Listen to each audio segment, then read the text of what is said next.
Aku manyana padungu nakadulak ya kureri. Mari kita berdoa. Saat ini Tuhan, kami merendahkan diri di hadapan hadirat-Mu. Dalam kesempatan kami beribadah bersama, kami menyadari sesungguhnya kami tidak layak di hadapan hadirat-Mu Tuhan. Kami anak-anak-Mu yang tidak jarang melakukan hal-hal yang tidak berkenan di hadapan hadirat Tuhan. Dan saat ini di saat kami menghadap hadirat-Mu ya Allah yang Maha Kudus, Maha Suci, kami mohon, mari ampuni kami. Layakkan kami untuk menyembah Dikau dalam roh dan kebenaran, sehingga ibadah kami memuliakan Dikau dan membawa berkat bagi kami. Saat ini kami memberi telinga kami secara sungguh-sungguh, pikiran hati kami untuk kebenaran firman Tuhan. Kami menyadari tanpa campur tangan Roh Kudus kami tidak mampu untuk memahami maksud firman Tuhan, dan kami tidak mampu untuk melakukannya. Karena itu, dengan karya Roh Kudus, biarlah firman-Mu kami dengar dengan baik, kami renungkan dengan baik, kami terima untuk kami lakukan. Dan hamba-Mu yang saat ini akan menyampaikan pemberitaan sabda-Mu, hamba adalah manusia yang tidak layak. Mari layakkanlah hamba-Mu ini ya Tuhan.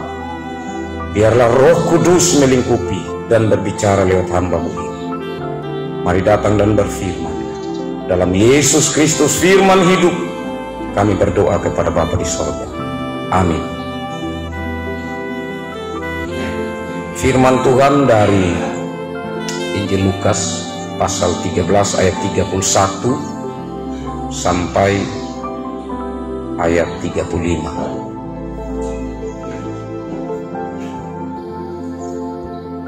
Injil Lukas pasal 13 ayat 31 sampai ayat 35. Kita akan mengikuti firman Tuhan ini dalam bahasa Wanukaka.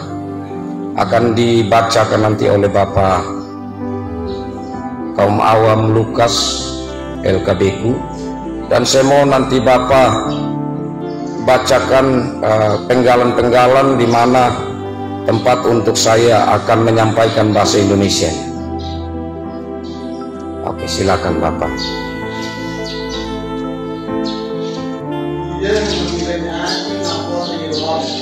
Tuhan Yesus mengeluh atau meratap di kota Yerusalem.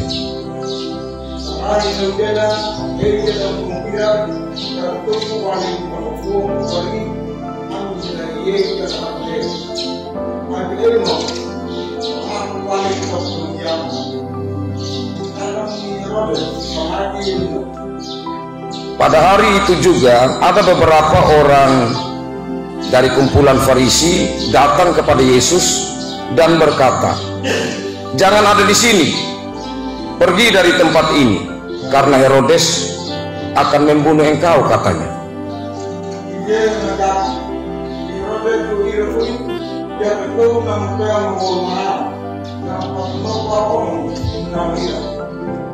Yesus menjawab, "Herodes orang jahat itu, dan yang tahunya hanya berbuat kesalahan, dan yang berperilaku seperti itu adalah anjing hutan yang jahat."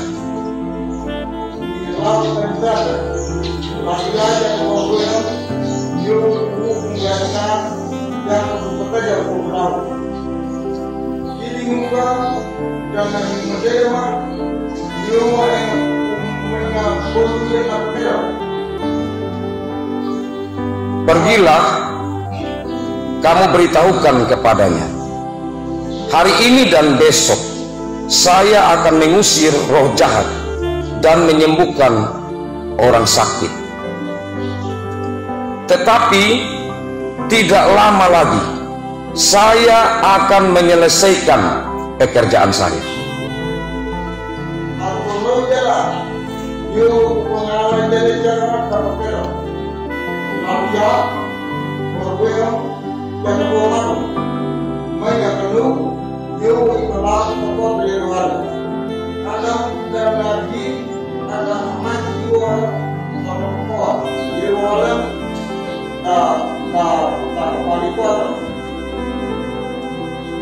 Bagaimanapun juga saya akan melanjutkan pekerjaan saya hari ini, besok, dan lusa. Setelah itu saya akan pergi ke kota Yerusalem, karena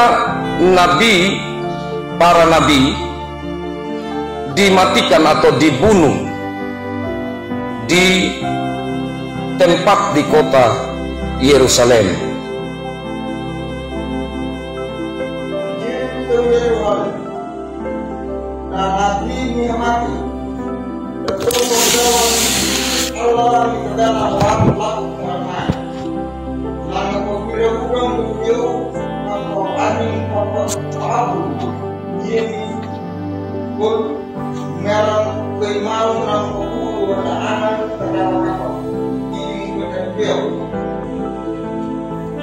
Kalian orang Yerusalem, kalian membunuh para nabi yang diutus Allah. Kalian membuat mereka sampai mati. Sampai berapa lama lagi? Tolong Mama Nurti. Mana Mama Nurti? Ya.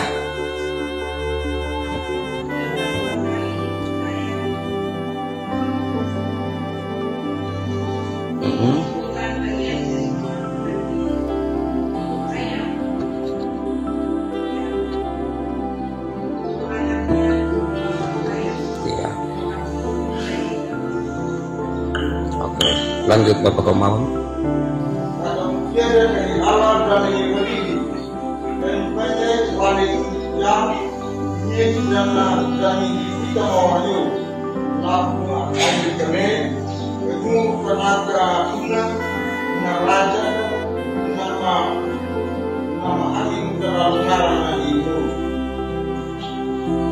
Karena itulah Allah tidak lagi menyertai kalian.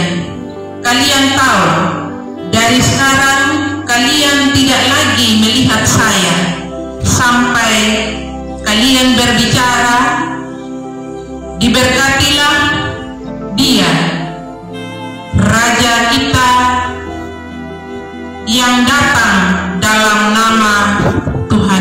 Dalam nama Tuhan. Terima kasih Mama Nurti. Demikian bagian sabda Tuhan. Berbahagialah kita yang selalu rindu untuk memelihara sabda Tuhan dalam hidup kita. Shalom. Puji Tuhan, ini yang dari awal kami dikukuhkan di jemaat Baliloku, sampai sekarang mereka masih eksis dalam Tuhan, ada dalam pekerjaan luar biasa. Kita beri kemuliaan untuk Tuhan. Itu karena apa, Bapak?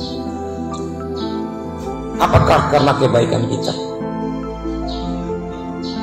Pertama-tama tidak. Kebaikan Tuhan yang memilih anak-anak. Siapakah kita yang layak membanggakan diri? Itu semua karena kasih kemurahan Tuhan.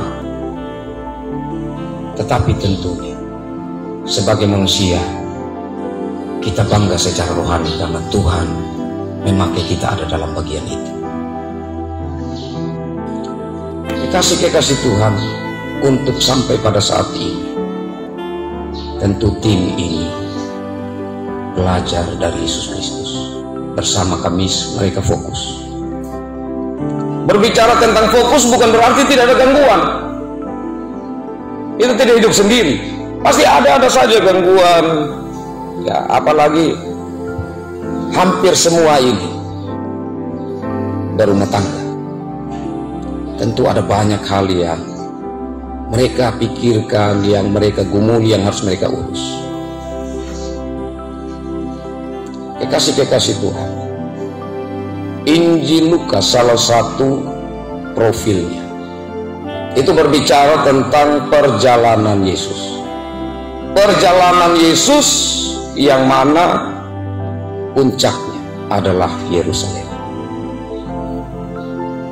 Dan dalam perjalanan itu kita tahu bersama, iblis tidak pernah tinggal diam. Dia akan mencoba terus untuk menggagalkan visi Allah dalam Yesus. Tapi Yesus tetap fokus.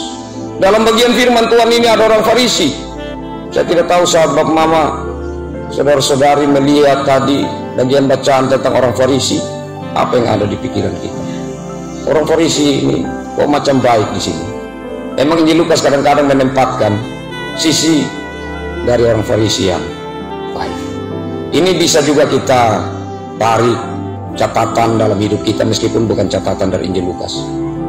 Kadang-kadang kalau kita sudah punya image tentang seseorang negatif, untuk merubah menjadi positif itu sulit kan.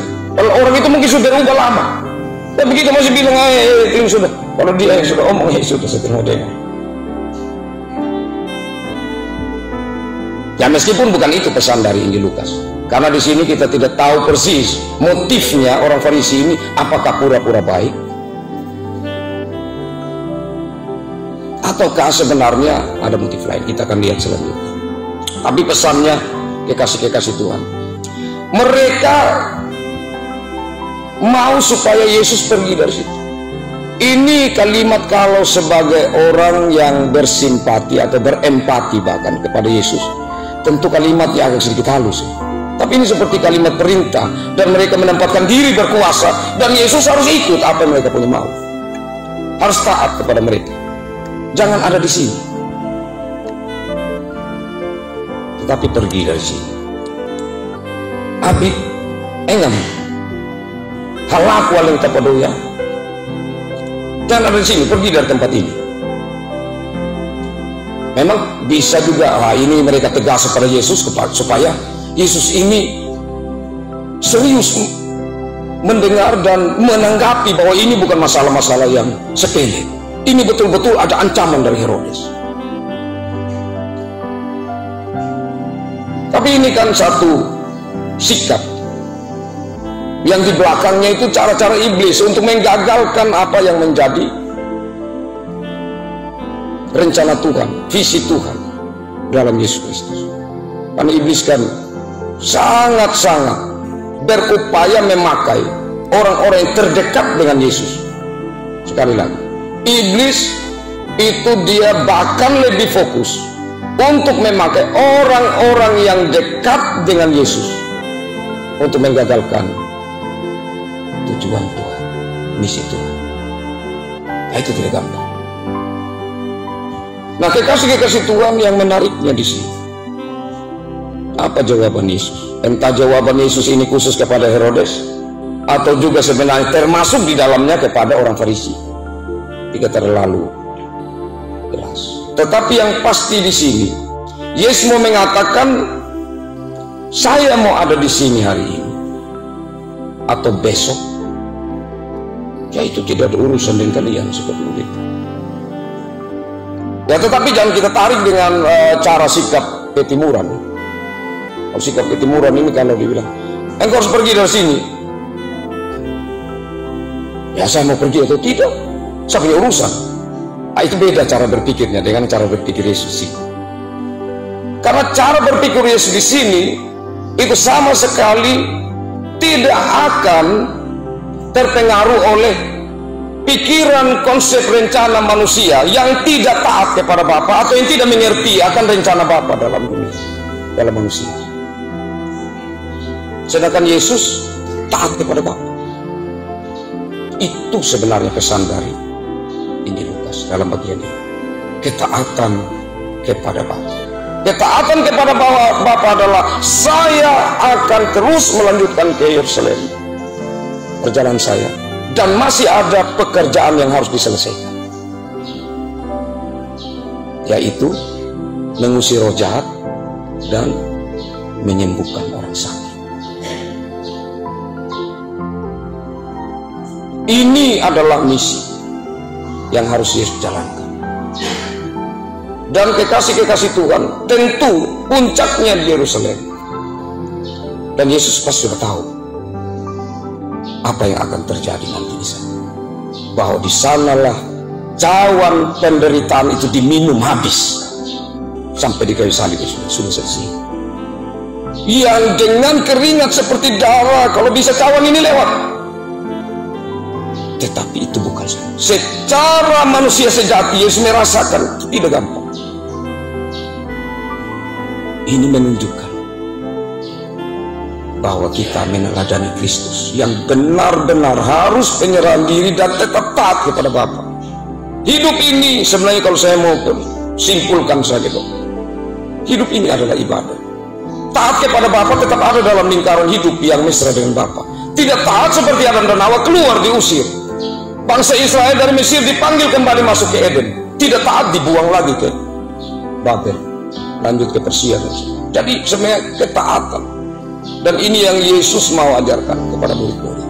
Tetapi kita tahu dari khotbah kemarin, minggu sebelumnya, dan minggu nanti ini, 3 pemberitahuan tentang penderitaan Yesus.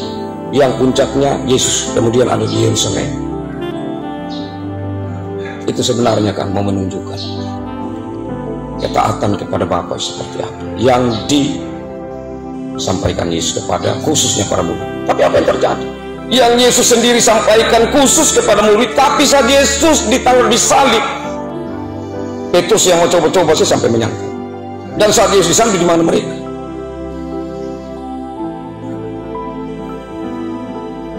Karena mereka punya konsep tidak connect, tidak segelombang dengan anak Bapa.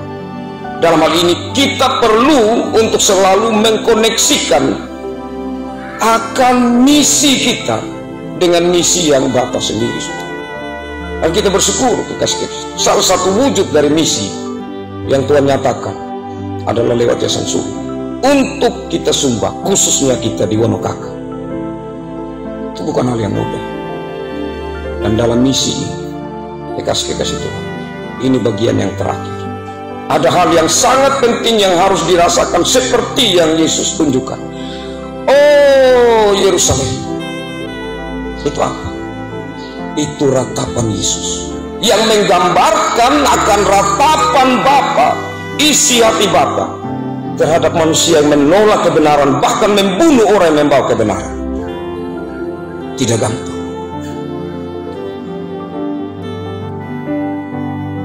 Yesus tidak memikirkan diri, bahkan dia mengosongkan diri. Dia mengambil rupa manusia. Tetapi di situ dia melihat bahwa gambar dan rupanya yang diciptakan oleh dia, yang sudah jatuh dalam dosa, tidak punya kemungkinan untuk selamat, bahkan yang menolak dia. Itu satu ratapan. Dari sini kita belajar. Kadang-kadang kalau kita menghitung air mata kita lebih banyak untuk diri kita sendiri. Boleh dibilang kadang kita cengeng. Disakiti kita menangis dan seterusnya. Ya memang kan namanya kita punya hati, punya perasaan. Tetapi apakah kita punya ratapan untuk orang lain? Itu menjadi pertanyaan. Saat saya menyakiti orang lain menyakiti saya tersakiti dan saya sedih dan saya pilu, teriris. Tetapi saat saya menyakiti orang lain, apakah saya punya perasaan itu? Yesus mengajarkan perasaan itu. Dalam hal ini kekasih-kekasih Tuhan, membereskan diri. Kalau mengatakan kasihlah sama manusia seperti dirimu sendiri artinya kita sudah beres. Dan kemudian bagaimana kita mengasihi orang lain? Karena soal kasih terhadap diri sendiri itu sebenarnya tidak susah.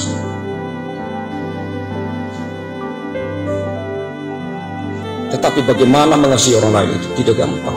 Apakah saya mengasihi diri saya sendiri? Saya berdosa, Tuhan ampuni saya. Tapi apakah saya punya ratapan untuk orang yang berdosa? Atau orang yang belum datang kepada Kristus? Atau orang yang belum pernah mendengar berita Injil, kabar baik? Apakah lewat hadirnya Alkitab dalam bahasa Wonokaka, khususnya yang sudah melewati proses panjang Injil Lukas, itu membawa motivasi tersendiri bagi saya dan Bapak? yang meratap akan orang-orang yang mungkin firman Tuhan selama ini belum sampai ke hati mereka yang terdalam. Dengan ini, ratapan kita menjadi bagian yang segelombang dengan ratapan Bapa, dengan ratapan Yesus Kristus untuk Yerusalem. Kekasih-kekasih Tuhan, itu menjadi perenungan kita. Tapi tentu sebentar mungkin dipandu oleh Bapak Sekum, kita akan memikirkan apa yang harus kita lakukan. Tuhan memberkati firman-Nya dan memberkati kita semua. Amin.